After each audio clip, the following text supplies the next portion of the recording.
everybody. This is going to be Fermented Foods Part 2. So I know a lot of you are excited about learning how to make your own fermented foods, your own good probiotics. What I have here is this is some of my homemade kefir. And this is my one from the fridge. And this is the one that's actually culturing right now. But before we get to that, and before I show you how to do that, I'm going to talk a little bit about what the best probiotics that I know of on the market are, and that's BioK. So this box right here, it cost me $50, and it has 12 of these inside of it. And what we do is we drink half of one of these a day. So I got the strawberry kind. A misconception about this is that it's yogurt. It is not yogurt. It is all pure probiotics. This is a dairy-based one, and there is a soy-based one too, but we don't do soy. I don't like soy. So on top of that, though, I want to talk about FOS, Friendly Fiber. FOS is an acronym. It actually stands for this word right here. If I can get it for you. It's fructooligosaccharides. Okay, so this is what the probiotics like to eat. So if you don't have enough of this in your intestines, then your probiotics are not going to thrive. So I actually had a test done, a fecal test from Metametrics. It was a very pricey test. It's able to determine all kinds of things about your health. And I had that done, and it came back that my probiotics were extremely out of balance. Intestinal flora was extremely out of balance. And I needed a lot of help in that area. And I needed Friendly Fiber. So I would be willing to bet that most of the people listening have problems with their probiotics in their gut and could use some help. So pricey, $50 a box. Cheaper, make your own kefir. Ooh, that rhymed. That wasn't even intentional. And you already have my sauerkraut video, so get making your fermented foods. Okay, so with kefir, you do not ever want to use metal.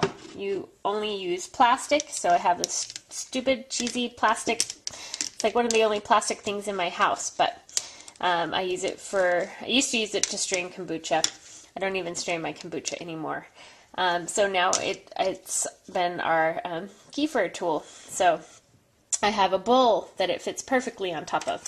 I have a fork in case I need help. I usually use a spoon, but I couldn't find it. So in case I need help getting it out of my jar.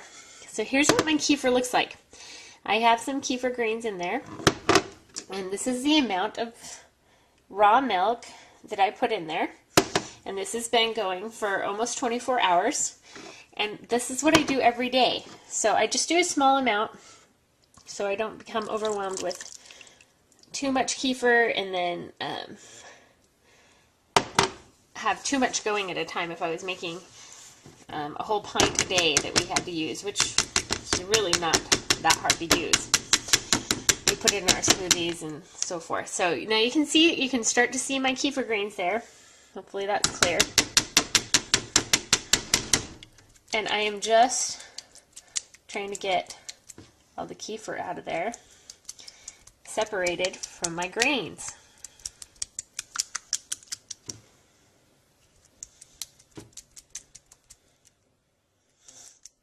Okay, so I've strained my kefir grains off there. I want you to get a good look at how cute they are. I like my kefir grains.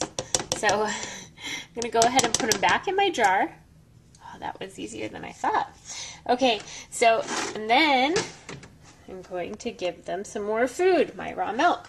You can use goat's milk, and you can use cow's milk, and I prefer raw.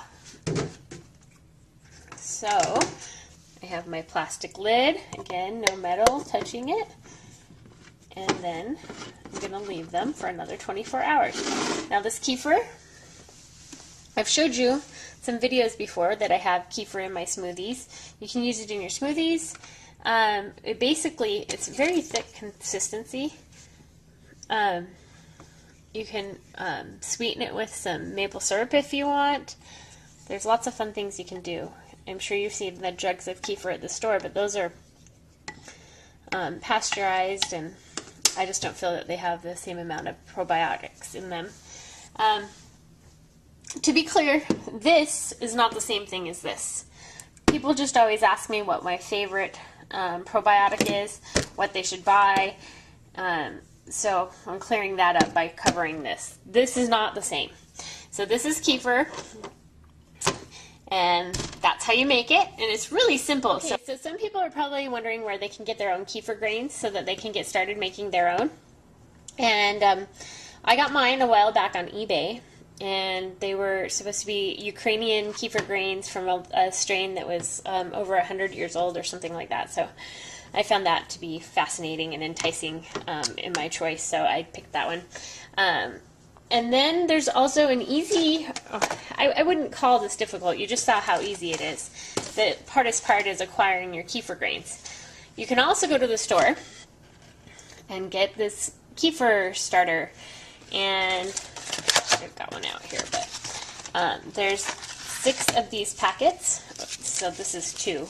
So, and each one I have used to make a quart of kefir. So you would dump this whole packet into a quart of raw milk, or I'll show you other things you can make kefir with, and place it on a shelf overnight, the way I've done this one, for 24 hours, same amount of time this one's going to go, and you would have your kefir. So I don't know if that's easier or not to you, but this one's reusable. This one's supposed to be reusable. I haven't quite mastered that yet. It seems like it gets really tart, and it gets a little intimidating when I try to reuse it. So I guess that's it. Have fun trying your kefir, and this is your second segment of your series on fermented foods. I hope you enjoyed it.